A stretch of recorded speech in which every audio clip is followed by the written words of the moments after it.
And good morning, everyone. This is Jeff too. We are going to get started here in just a few minutes. We're just going to give it another 30 seconds to a minute to make sure everybody that wants to join is able to get in, and then we'll get started. So I'll be on mute for just another minute here, and then we'll get started.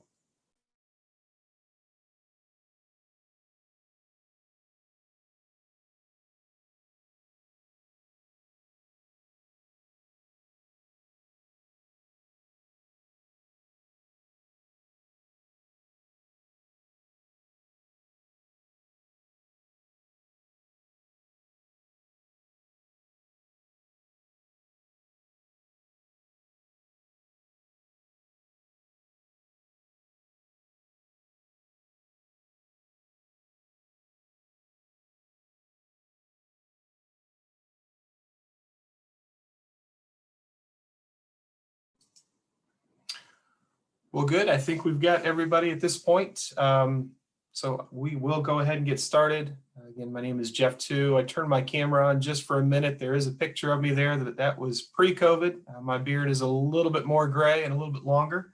But I did want you to at least have a moment that we could maybe see each other, know that this is a real person on the other end giving the presentation, not a recording, and want to say thank you to everyone for joining us today.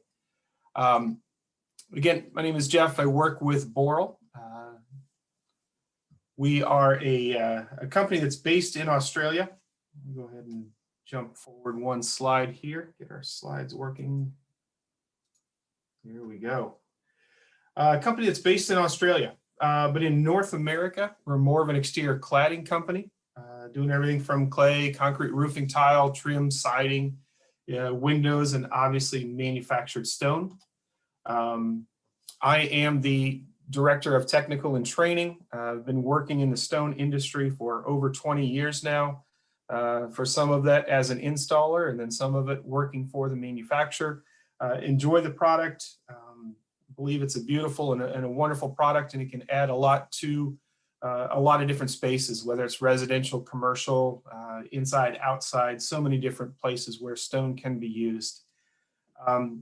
If you're not familiar with Boral in North America, this is just a short slide on some of the different brands and products that we manufacture. As we go through our presentation today, these are going to be our basic learning objectives. We're going to take some time and go through just the high level basics of installing a manufactured stone. We'll spend some time talking about the details, flashings, transitions. We'll talk a little bit on the profiles and textures that are available with manufactured stone. And if we have some time, we'll take a quick tour around some of the different projects that have been done with manufactured stone. As we get started, there is the option to throw some questions into the Q&A box. And if you get a chance, go ahead and throw some questions in there.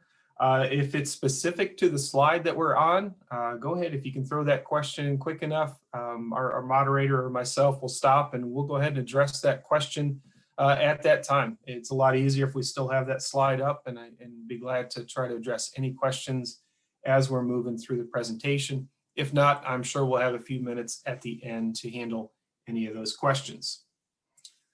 So what is manufactured stone? Well, manufactured stone veneer, or often is called MSV, is just a lightweight concrete, sand, Portland cement, lightweight aggregates and water mixed together. Eventually they get poured into a mold, but before they do, there are some mineral oxides or pigments that are placed inside of that mold first as the color, and then the lightweight concrete is poured in on top. Sits on a vibrating table. That's what helps to settle that color into the face of the stone, removes any air bubbles that might be in that air and train mix out away from the face so that you don't have those pinholes in the face of the stone. In manufactured stone, or MSV, can be used in just about any application, any wall application inside or outside. Now, compared to natural stone, especially full bed depth natural stone, manufactured stone typically is going to cost less. A big part of that is the fact that it doesn't need footers. It's adhered to the wall. It's an adhered veneer rather than a veneer that requires ties and lintels above openings. It's going to be more cost effective also because it installs faster. It's lighter, easier to cut. There's a lower scrap rate to the stone. Now, as we get into the installation best practices, our first slide is just around the installation guide. If you're not familiar with it, the guide that we use comes from the NCMA, or the National Concrete Masonry Association. They have published a guide that helps us make sure that we meet the standard for installation, which is ASTM C1780. If you're looking to get a copy of this guide, it's about a little over 70 pages long. So I would suggest going out and downloading a PDF copy of it. You can go out to our website or go out to All Things Stone or get with your Merkley rep, and I'm sure they will help you get a copy of it. There's about 10 pages that are just a lot of paragraphs around the different types of papers and mortars and laths that should be used. There are some tables that walk us through the different wall systems and how the stone or what the wall system should look like before the stone is applied. We've got a detail that will just kind of walk us through. Get my mouse to work here. Apologize, everyone.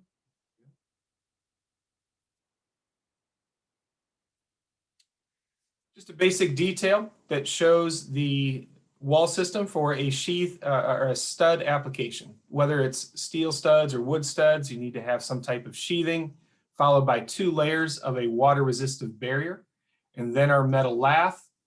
And then we have our fasteners. We'll talk about that. The scratch coat with the horizontal lines in it, extremely important step. We'll talk about that, followed by the setting mortar and then the stone.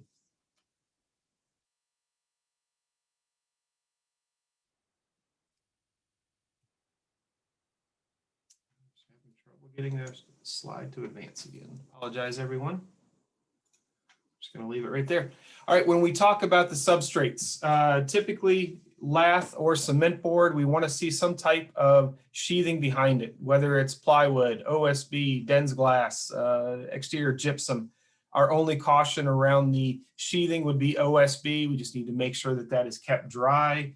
If that OSB gets wet, it does have a tendency to swell, and that can cause some cracking in the stone. Now, if we're going to use a lath and scratch method, we need 2 layers of water-resistant barrier, like you see in the picture at the top, followed by the lath and the scratch coat. The other option is to use a cement board in lieu of the metal lath.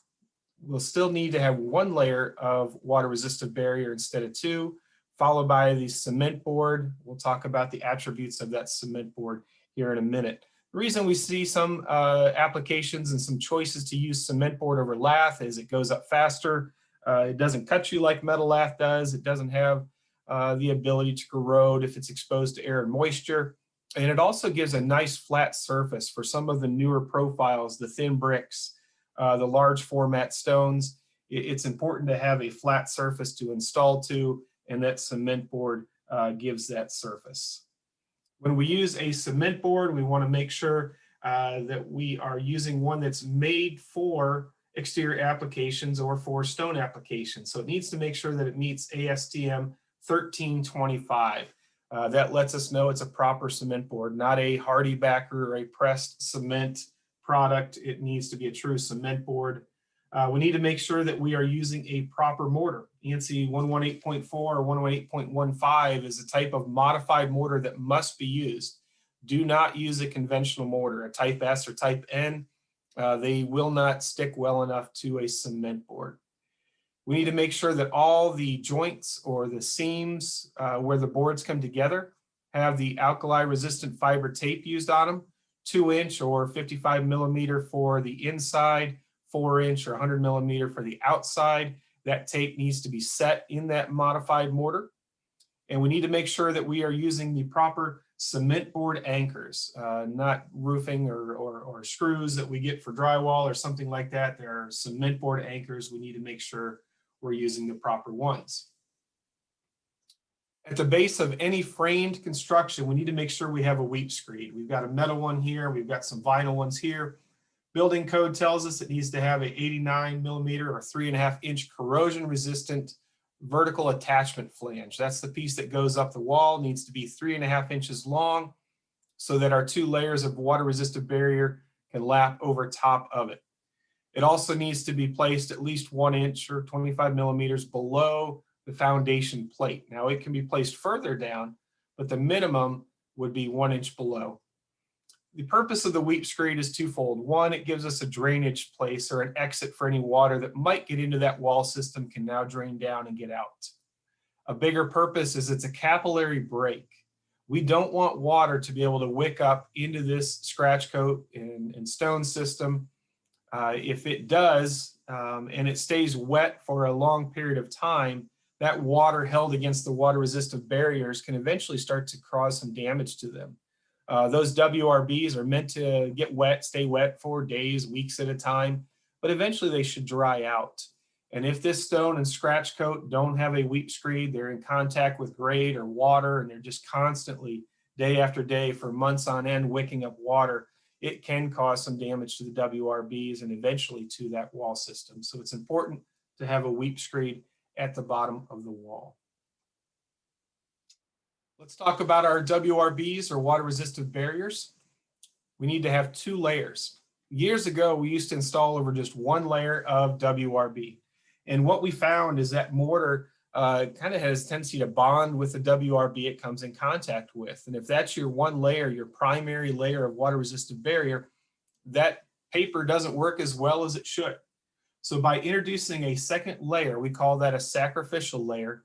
Now the mortar can bond with this sacrificial layer. The primary layer can do its job, which is to keep water out of the building, allow vapor to move through, have all your penetrations and flashings tied in. And then we've got a small drainage plane actually in between those 2 layers of paper. So what type of WRBs are acceptable? Either a ASTM D226 type 1 or an ASTM E2556 or something equivalent. That's usually in there for the liquid WRBs and the zip walls and those types of products. But E2556 typically covers our house wraps, our commercial wraps. This D226 type 1 is this felt paper that you see here. It's important to get the type 1. That makes sure that it has the perm rating that will allow vapor to pass through. You don't want something that's somewhat closed to vapor. You've got vapor coming through your primary. You don't want it getting trapped at your secondary. So it's important that, that you use a D226 type 1 if you're going to use a felt paper. How do you know? The best way to know for sure is look right on the label of whatever roll of paper is being used. It will have the ASTMs printed right on the label. If you don't see one of these 2, then it may not be the proper one. So we've got a lot going on in this slide. Let's take a moment and kind of break it down. What we're saying is we want to make sure that both our paper and our lath wrap around a corner. Now we say at least 12 inches or 305 millimeters. Most of the time it's going to be 16 inches because we only want to nail into the framing members. We don't want to come around 12 inches and nail into the studs. So the minimum would be 12 inches if you have framing there, but most of the time it's going to be 16 inches. For our WRB, we want to make sure that it laps top over bottom by 2 inches, and the side-to-side overlap is at 152 millimeters or 6 inches. And we want to do it in shingle fashion so that if water does get through the scratch coat, it can travel down and get shed from one sheet to the next. Our metal lath, we want to make sure that it is lapped on all 4 sides and tied together by at least 1 inch into the framing. And the anchors should be placed every 7 inches vertically and 16 inches on center into framing. We really don't want a bunch of nails into the cavity of the wall. It kind of renders that lath not as useful as it can be, and it also is a point of potential water to get into that cavity of the walls. The safest place is into framing. Now, 2 layers of paper is a method that's been used for a long time, but we're seeing a lot of areas now that are beginning to require a rain screen behind their stone applications.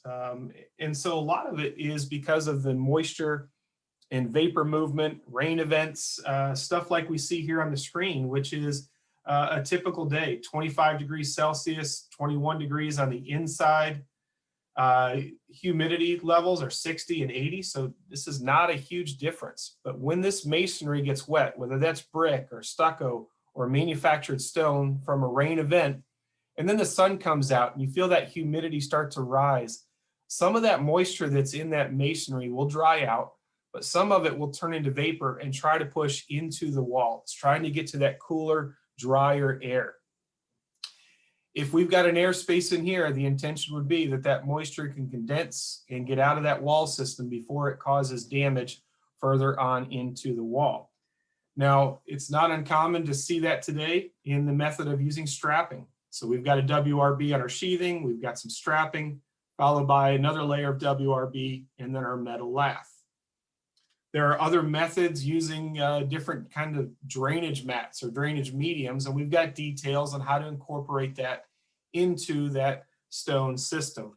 They look a lot like this usually. Some kind of entangled mesh on one side, it's got some fabric on the other. And what we see here is our WRB, our one layer of commercial wrap. The entangled mesh goes inside, the fabric goes out, and then our lath goes over top of it. Now any water that soaks into our stone and scratch coat could pass through that fabric, gets into that entangled mesh, and gravity will eventually pull it down out of that wall system. And so you can see it on this picture here.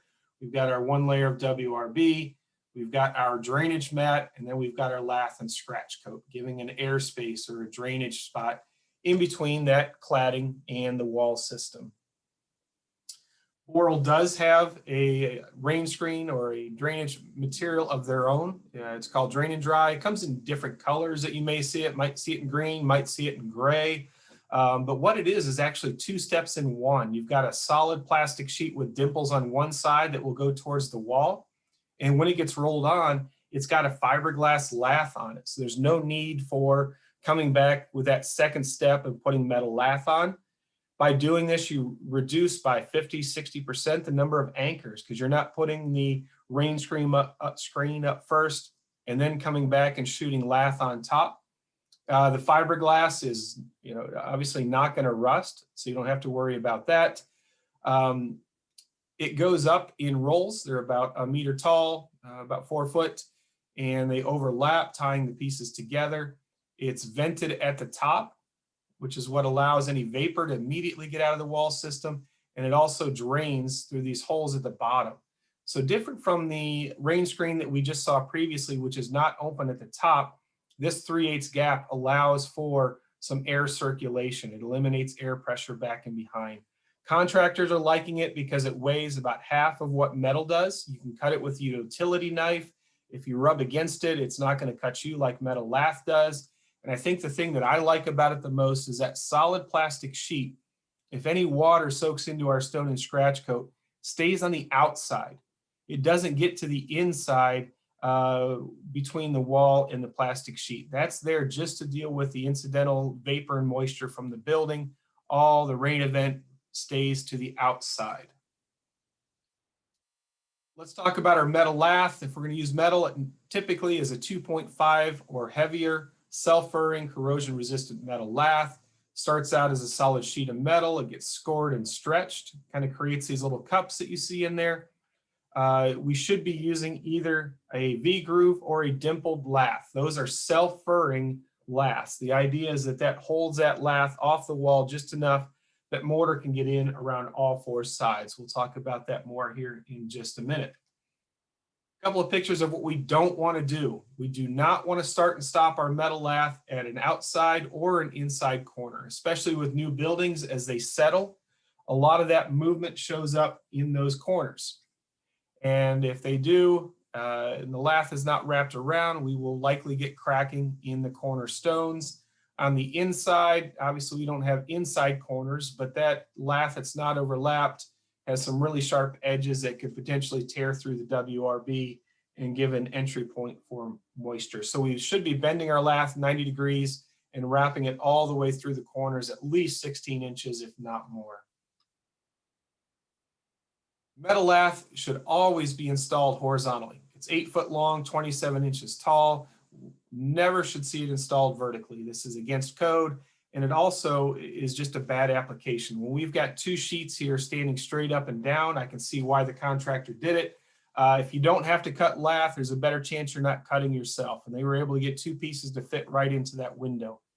The problem is this 27-inch section is the weakest part of the lath. If this building racks a little bit, comes under some kind of a wind event and moves, that 27-inch section has still some potential to flex. And we're only grabbing one, maybe two studs across that 27-inch section.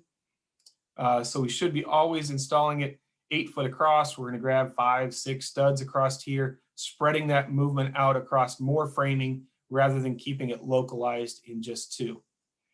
Metal lath does have a direction to it. Most installers, if they're going to parge going up the wall, which is what most manufactured stone installers do, they should install it with the cups facing up. Now, an easy way to tell is to run your hand down it. If it feels smooth going down and rough coming up, and when I say rough, it kind of feels like a cheese grater, then it is installed properly. That will create the cups up. It seems a little counterintuitive, but when it's smooth going down and rough coming up to the field, the cups are facing up. When the contractor pushes the mortar up the wall, that mortar settles back into those cups towards the wall. Let's talk about the anchors we should be using to put the metal lath on. We want to make sure again that they're corrosion resistant, whether they're nails or staples. They need to penetrate the stud by 19 millimeters or 3/4 of an inch. And so you can see the nails that we have here are about 2 inches long, because 3/4 of that is going to get eaten up in the stud. And then we've got to allow for sheathing and lath and everything else. Staples are fine. We need to have at least a 3/4 inch crown and 1.5 to 2 inch leg, depending on how thick the sheathing is. We want to make sure that we're putting it only into studs and about every 7 inches vertically. And again, 16 on center into framing.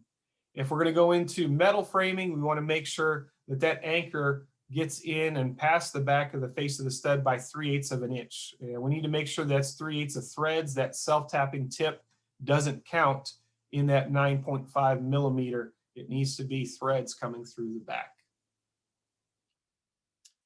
So if we could be together, this is a point where we take a little break and we'd have some fun. I'm going to show you a picture of some things not to do. I'll blow up the picture just a little bit. If we were together, I'd ask, does anybody see anything wrong with this picture? And if you can guess the right answer, we'd have a nice coffee mug or a nice piece of swag to hand out. I apologize, I don't have anything to hand out today. If we cross paths the next time I'm in Canada, let me know that you answered it right, and I'll be sure to have something for you. So hopefully that gave you enough time to study the picture. If you guessed that there is only 1 layer of WRB instead of 2, you nailed it. You won a prize for today. If you guessed that the lath is not overlapped in some areas, you would be correct. We can see the gap at the corner. We also can see some gaps here. Some folks have theorized that these are 2 sheets standing straight up and down, so that would be wrong. The third thing that I see there, we haven't talked about yet. So if you guess that, hey, there's no scratch coat on the lath, they're just sticking the stone directly to the metal, you get a gold star by your name for the day, because we haven't talked about it, but you figured it out. So well done. What happens when we don't overlap our lath? Well, as that wall warms up in the sun and maybe cools down when the sun shifts to the other side, those gaps will open up and close. And when that lath is not overlapped, we can get this kind of cracking in our stones. It's important to make sure that we get at least 1 inch of overlap, that the anchors go through that overlap, and that it's into framing. Our scratch coat needs to be a nominal 1/2 inch thick. It should fully encapsulate the metal lath and cover 100% of the lath. We don't want to see any lath exposed. Lath exposed to air and moisture can cause rusting in the long term. How do we make sure that we've got it fully encapsulated? Well, if you remember that V-groove or dimpled lath, that holds the lath off the wall just enough so that when we put the scratch coat on, about 1/4 of an inch of that mortar settles back in behind, and about 1/4 of an inch of that mortar should be on the outside of the lath, giving us that nominal 1/2 inch thick. Once that mortar starts to set up in our scratch coat, we want to go through with a 1/4 inch notch trowel or a scar fire like this gentleman's using and roughen up, like the name implies, scratch that coat. That allows the setting mortar a more surface area so that we get a better mechanical bond. Now, most folks are using a type S or a type N blended with sand to do their scratch coat. That's absolutely fine. If they're going to mix on site, it needs to be mixed to ASTM C270. If they're going to use a pre-blend, they want to use C1714. That'll be printed right on the side of the bag. What that tells us is that it's the right sand to mortar mixture. Stone and stucco use different sand to mortar ratios than brick and block do. Brick and block often have a heavier sand ratio, maybe 3 or 4 part sand to 1 part mortar. And that's fine because they're dealing with compression. The brick and block are stacked on top of each other. But with stone, we've got gravity trying to pull that stone off the wall. And so it's important that we don't have too much sand in there. It's probably closer to a 2 or 2.5 part sand to 1 part mortar mix. And so it's important to make sure that whether we use a site mix or a pre-blend, it's the proper one. Now, when our scratch coat's on the wall and we've got our lines in it, we'll know that we've got that nominal 1/2 inch thick if we don't see any metal lath sticking out. There's a couple of little spots here where if you look close enough, you can see some of the ridges of the metal lath. It's a hair too thin there, but everywhere else, we don't see any of that exposed lath. Let's talk about some weather conditions. Whether it's hot, or I would highlight dry weather. We want to make sure that it's in our installation instructions, whether it's tight fit or grouted application, that we hydrate the scratch coat and hydrate the stone. I don't care if it's 20 degrees Celsius, 30 degrees Celsius, or 10 degrees Celsius. We should be hydrating the scratch coat, hydrating the stone. If I've got a 20-degree day and the sun's hitting my scratch coat and my stone all day long, the surface temperature of those materials could be 10 degrees warmer than the air temperature. And now when I put my setting mortar on the back of that stone and press it to the wall, I've got 2 very dry and thirsty concretes trying to pull the moisture out of that setting mortar. It'll rob it so quick that that mortar will dry in about 3 minutes. It's a very weak and brittle bond. And that Portland cement is never able to fully hydrate and make the mechanical and chemical bonds it's meant to make. By hydrating the scratch coat, hydrating the stone first, we don't want it dripping wet. By having them hydrated though, now that mortar can dry at a normal rate. So again, I don't care if it's cooler, if it's dry, we should be hydrating. If there's one thing you can take away from the conversation today, it's that hydrate the scratch coat, hydrate the stone. Want to make sure that the mortar doesn't freeze. So if the temperature is going to drop below freezing at night, it should be tented in and heated. Let's talk about the mortars that we use for setting the stone. We use a type S or type N for the scratch coat. When it comes to setting the stones, we're trying to move away from type N. So right now we only recommend maybe using it for interior applications below 10 feet. We would recommend using a type S for anything inside, anything in residential, and any commercial application that is not going to go above 10 feet. The reason is when type S is mixed to these proper sand to mortar ratios, they get about 100, 150 PSI for shear bond strength. When we mix type N to these ratios, we're only getting just above 50, which is the code minimum. And the problem that we have with stones is gravity trying to pull them off the wall. So we're trying to move towards mortars that give us that higher bond strength. Now these modified mortars over here that meet the ANSI standards actually start to get bond strengths north of 300 PSI, some closer to 400. And so these are acceptable for any application and are required for any exterior application, commercial job going above 10 feet, or again, cement board, as we talked about earlier. I'll be honest with you, if I was installing today in a residential application that would be above a sidewalk or maybe the garage where kids would be playing underneath, I would use a modified mortar. It's just that added insurance that those stones are not going to come off that wall. When we mix up our mortar, especially with a type S, we want to make sure that it's good creamy consistency. We want to make sure that we put about 1/2 to 3/4 of an inch of setting mortar over the entire back of the stone.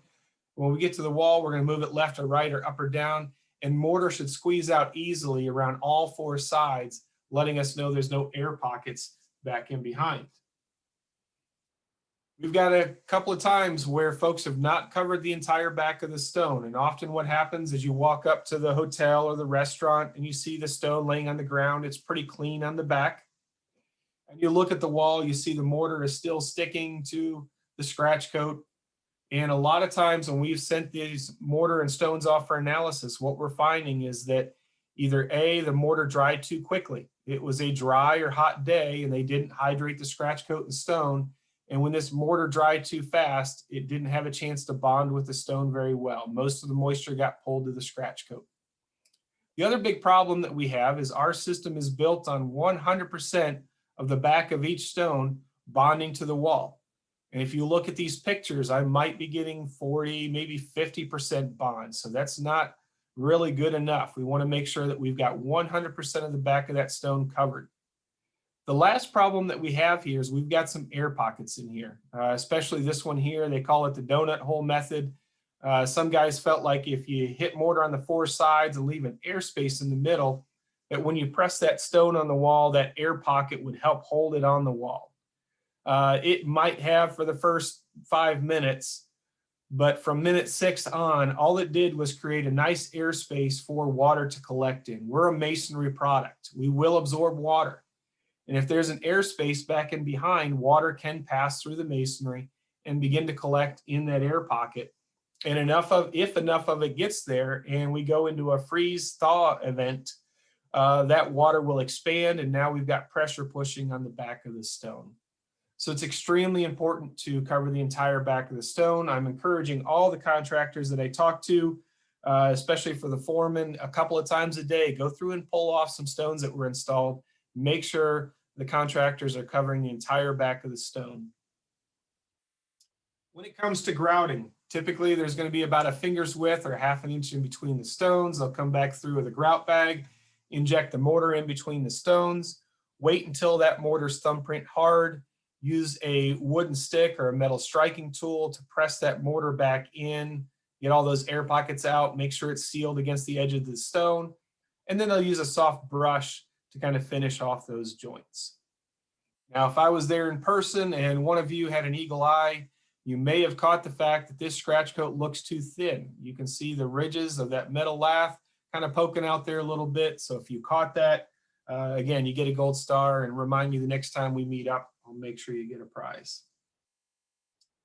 So we're going to transition from talking about framed construction to masonry construction. We'll define masonry construction as a CMU, tilt-up walls, poured walls. As long as that masonry is clean and bondable, you could apply directly to it. Now, some folks will still go through and use lath. It's optional on clean masonry. A reason that you might want to use lath over top of clean masonry, especially with CMU, is sometimes CMU has a tendency to get some step cracking in it.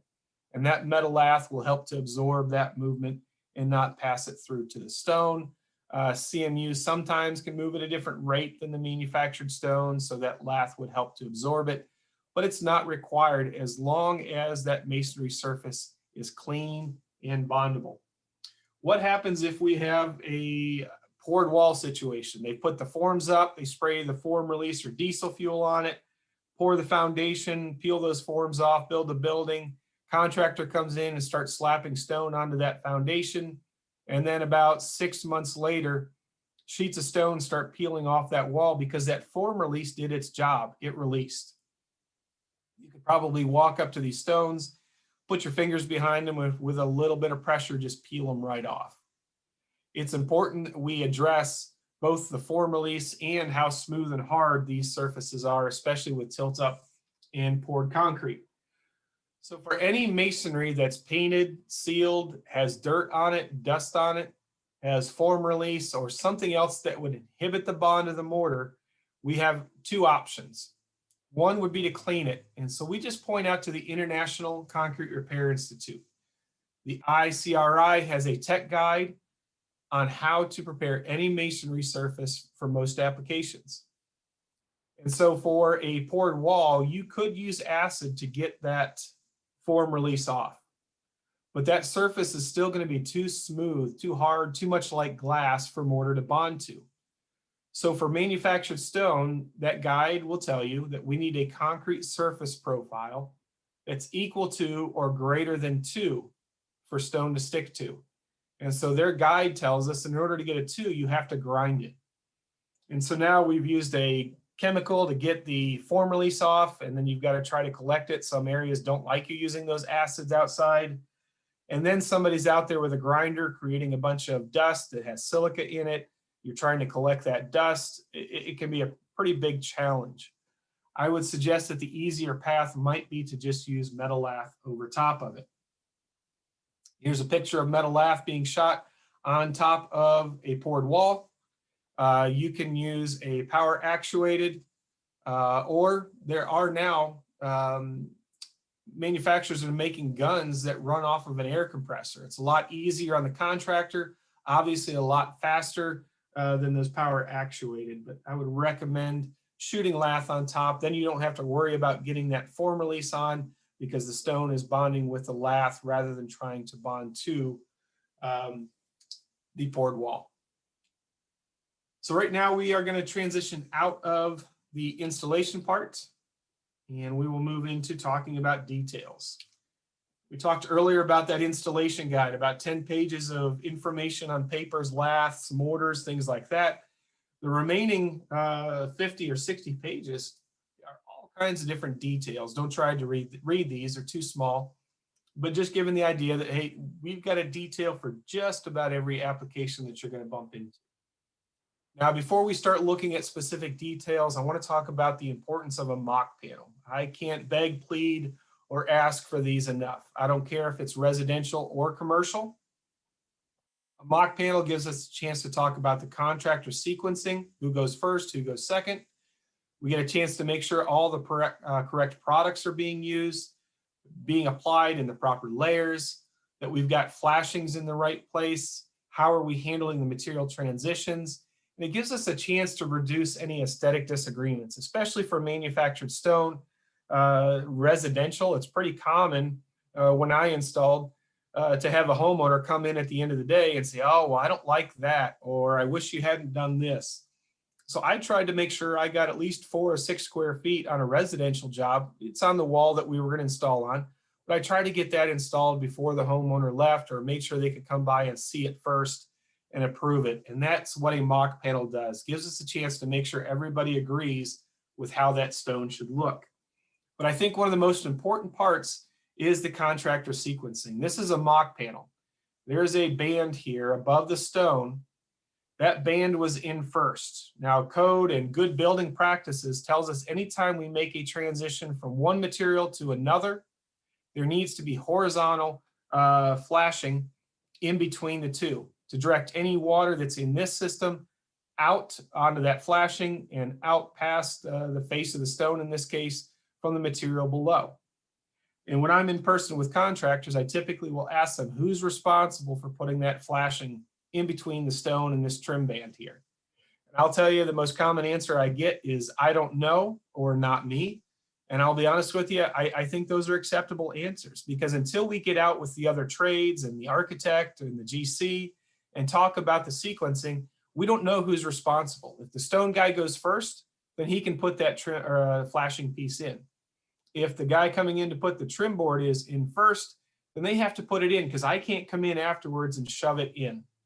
But what happens if this piece gets omitted? Well, it doesn't take long for some cracking to show up in between the dissimilar materials, for water, bulk water to start to get in. And if it gets in behind the papers 3, 5, 7, 10 years later, it can start to produce some damage.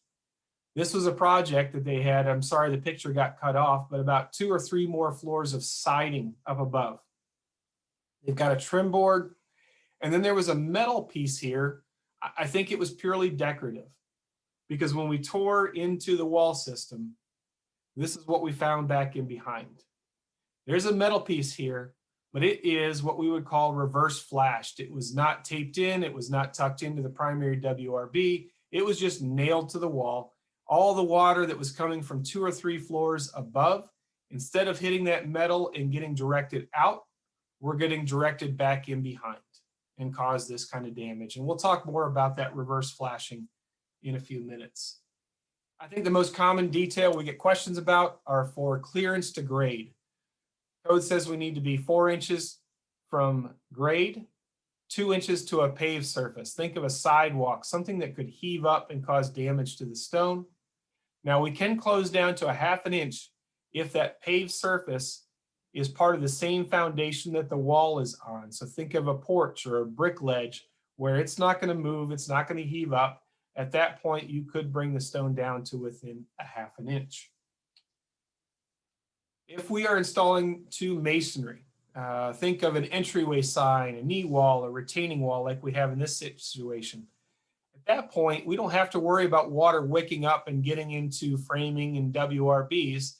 And so now we can take the stone down to 2 inches to grade or 1/2 inch to a paved surface, provided that paved surface isn't going to heave up and cause damage. They've dealt with that potential heave somehow.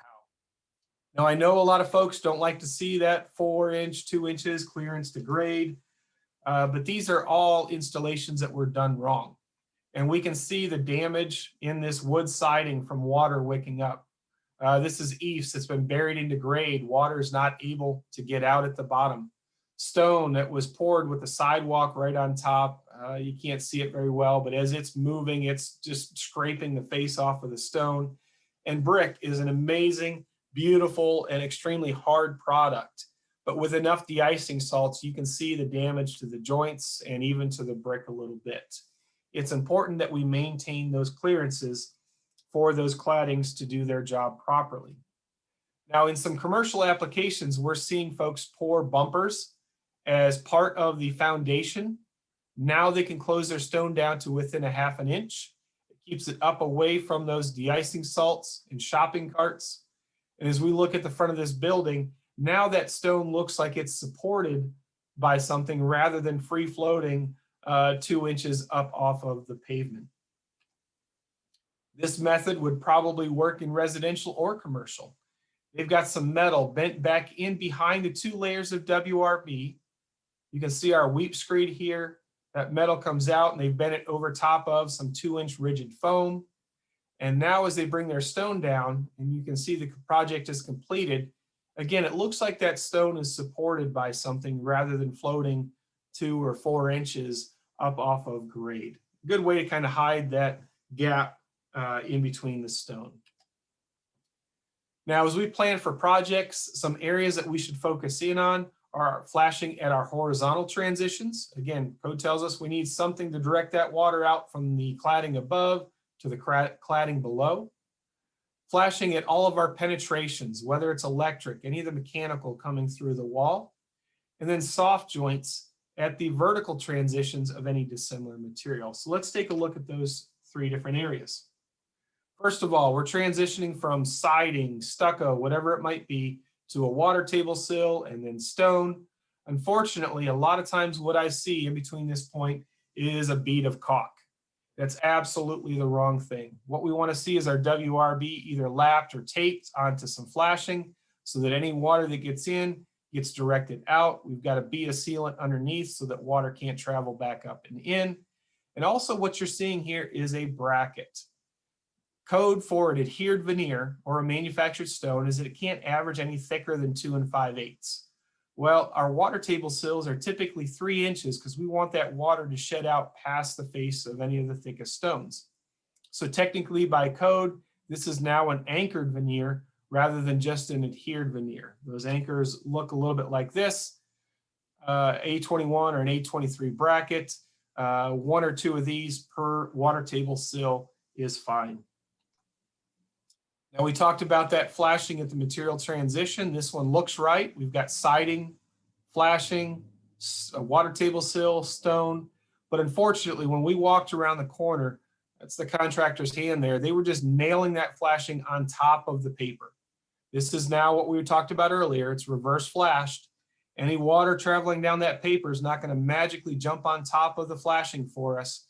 It's going to get channeled back in behind the stone. And so if we remember those pictures that we looked at earlier, this type of reverse flashing, water getting channeled back in behind, can have some pretty bad effects if we don't catch it. So again, that contractor sequencing and communication is extremely important. Let's talk about penetrations, whether it's a hose bib, whether it's a dryer vent, electric. This is what we do not want to see. They've already got their scratch code on, and that's OSB right there. You can see right into the building. Water, bugs, all that stuff are going to be able to get in at that point. There are details on how to make sure these areas are air and water tight. We've got some, but most of your primary WRB manufacturers are going to have their own. We should make sure that they're followed. Again, this is what we don't want to see. This is the kind of stuff that should excite us, that we're seeing all these penetrations handled properly. They are air and watertight. Why is that important? Well, when I installed, it was not uncommon to see a piece of electric poke through a WRB like this. I poked my black paper over top, make sure I cut my lath around it, and then I just started installing. Well, the homes that we are building today are a lot more airtight. They're doing blower door tests. Commercial buildings the same way. And I would suggest that a little hole like this is extremely dangerous, more dangerous today than it was 20 years ago. Now, I borrowed this from Construction Instruction. It's an amazing app. They've got these wonderful videos. I took a small screenshot, and what it shows is that just a typical warm air on the inside, cold air on the outside. Warm air finds its way into the cavity of the wall through something as small as an electric socket. Warms up that air cavity, and if it meets that cold, dry air, there will be a dew point somewhere here. And if it happens to be on the sheathing and water just sits there and drips and drips and drips for day after day, year after year, eventually we're going to have some damaged sheathing there. So why is it important to make sure that we're not only sealing but flashing this? We want to make sure that it's air and water tight so that we don't have this laser focused point on that one hole. One last point to drive that home. This is a single pane window at my house. I live in an old house. My wife turns the heat up when I leave to go out of town. And when I come back, there's all this dew, there's water condensating right on the glass. Warm inside, cool and dry outside. Vapor is trying to move its way through. That's happening in my walls too. But we don't see it because, I got walls up and because it's a drafty old house. But the new homes that we're building, the new commercial buildings we're building, do not have that ability for it to dry out like they used to. So it's important to make sure that we are sealing up all of those penetrations. The third thing we talked about was vertical transitions. We're transitioning from stone to siding.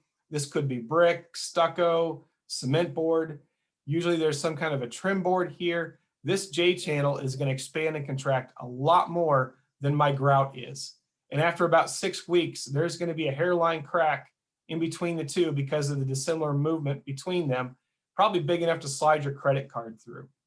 And so what there should be is a soft joint. Typically they're using some kind of a casing bead and a backer rod and sealant. So you've got your J channel. Your casing bead would be set about 3/8 of an inch away. They would stuff the backer rod in and then the sealant. And that way the J channel or the window can expand and contract without causing damage to each other. And we're keeping bulk water out. So it's not entering at that point. It would look a little bit like this. It's the same thing for windows. In this application, you see the stone installed right up to the metal window. That metal window is trying to expand and contract. You can see the crack that's starting to open up. In this situation, when that metal tries to expand out and can't because this material is so rigid, sometimes that pressure pushes back in and we see windows that don't open as well as they should, or worse yet, seals at the bottom of that window that start to crack and allow water to get in. If you haven't read a window manufacturer's installation instructions, somewhere down towards the end, you will find their requirement for siding, brick veneer, or any other exterior finish, that there should be a soft joint, a 3/8 gap all around all 4 sides to allow that window to expand and contract without causing damage to it. So how do we handle that with stone? Well, we need our 2 layers of paper to lap over top of the head flashing. Especially at the top, we want to make sure that that water gets out past the face of the window. We don't want to depend on this little attachment flange to drive it out. So we've got our soft joint. We don't want to dam it up. We want to make sure that that water at the head of the window can get out. Going down the sides, we've got our 3/8 gap that's filled with backer rod and sealant. And the same thing for the bottom of the window. At the bottom, we either want to have a sloped stone, or most folks will use a water table sill that's got a slope so that that water gets directed out away from the system. Now I put these pictures in here because I would suggest that from the sidewalk on in, you are probably going to be able to see, if you're looking close enough, that 3/8 gap around the window. I would suggest that from the sidewalk on out, you're not going to notice it. But by putting that soft joint in, this window now has the chance to live its lifespan rather than failing early. Now I took a picture of this. This is what a typical sealant job looks like. This isn't the worst job, maybe not the best job, but it's being used around the window. The thing that I'm not a big fan of is usually they pick sealant that matches the color of the window. And so now, rather than having a clean, crisp window line, that window from the sidewalk on out kind of looks like it's a little jagged. Not as clean and crisp as it could be. And I know there's good sealants out there, but a lot of them will fail early. Boral did come out with a product called Flex and Dry tape.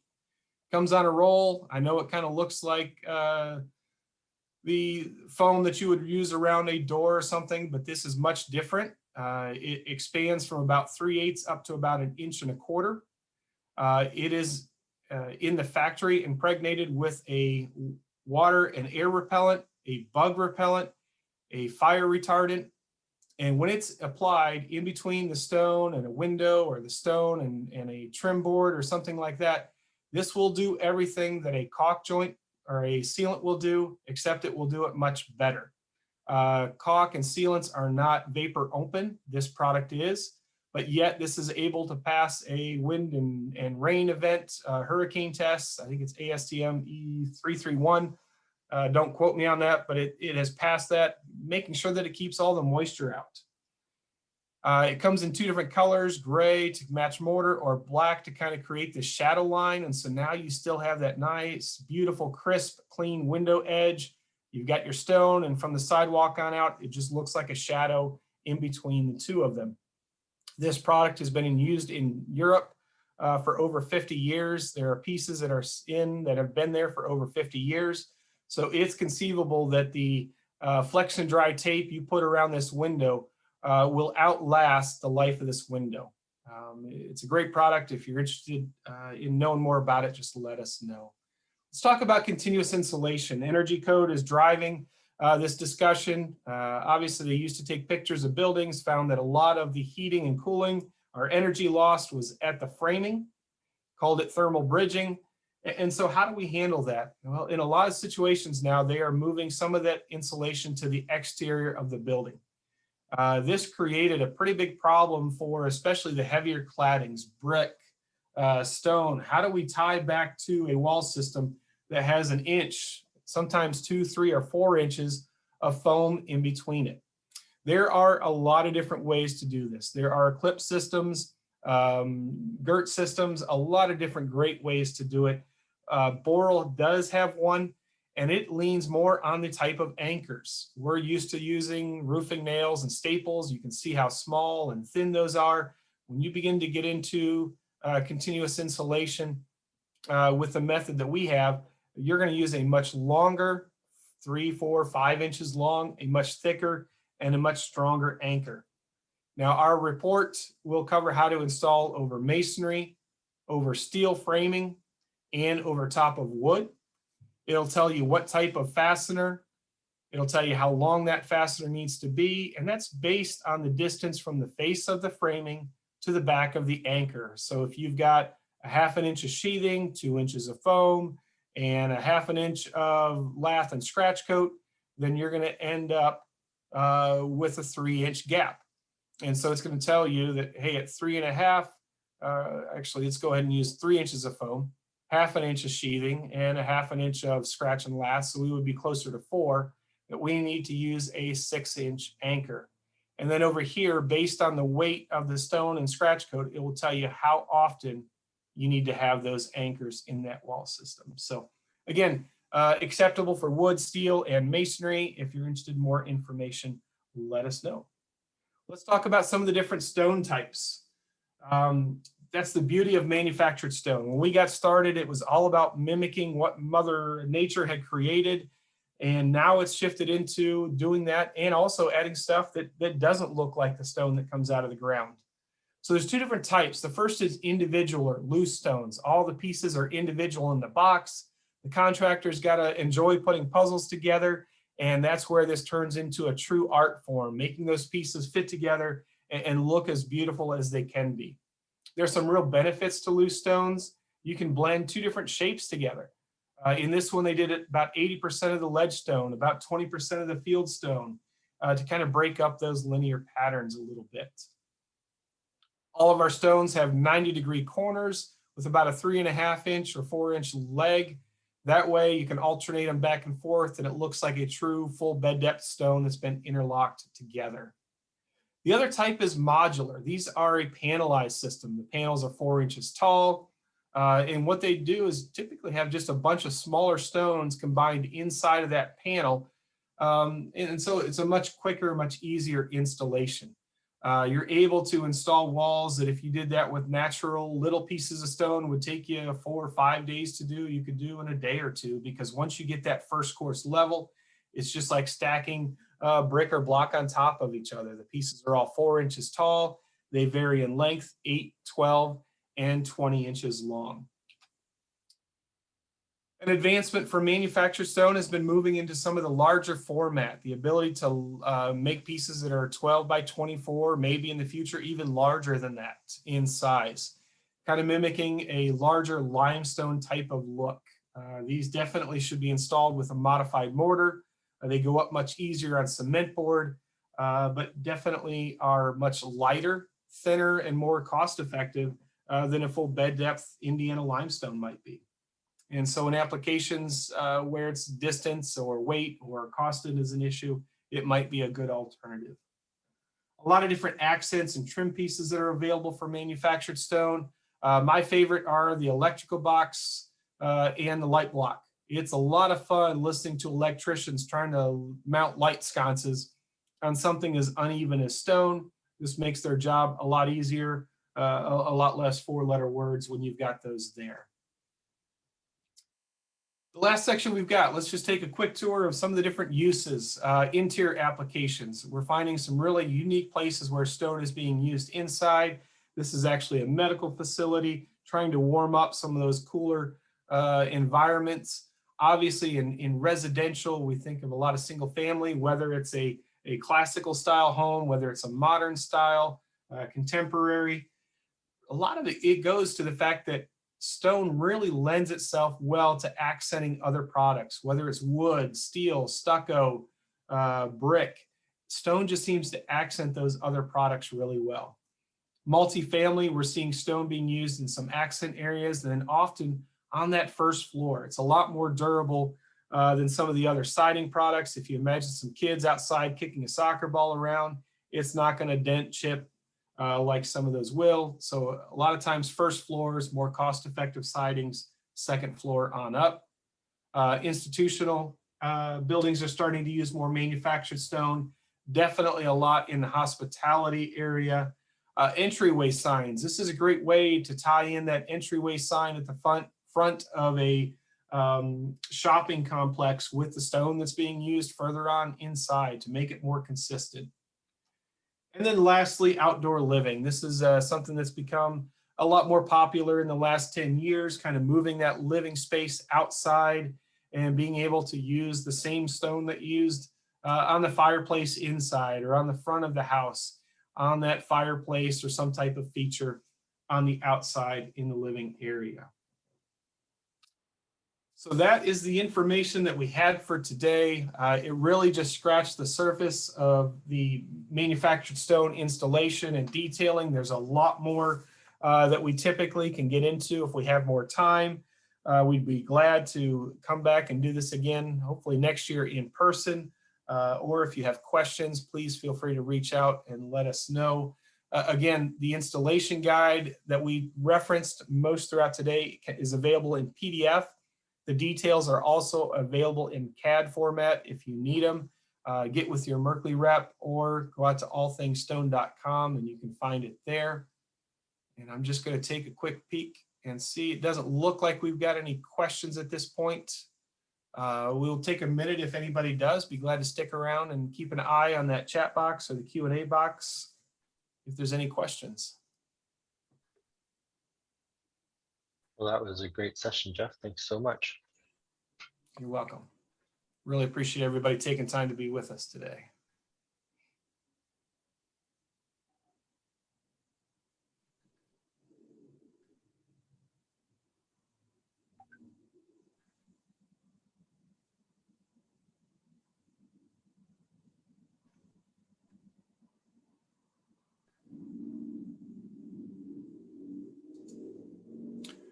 Well, I'll stick around for a few more minutes and I'll turn it over to the moderator just here in a second, but to handle how you guys typically do. But again, really wanted to say a big thank you. I know sitting in front of a screen for this amount of time to gather this information is not the most desirable way to do it, but I really appreciate the time.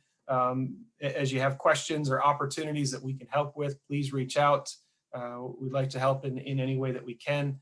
I hope everybody stays safe and stay well, and hopefully we'll see everybody soon. Thank you very much. Well, thank you, Jeff, and thanks, Borel. I didn't see any questions come in, so we'll end the session now, and we'll see you again at 30. Great, thank you very much.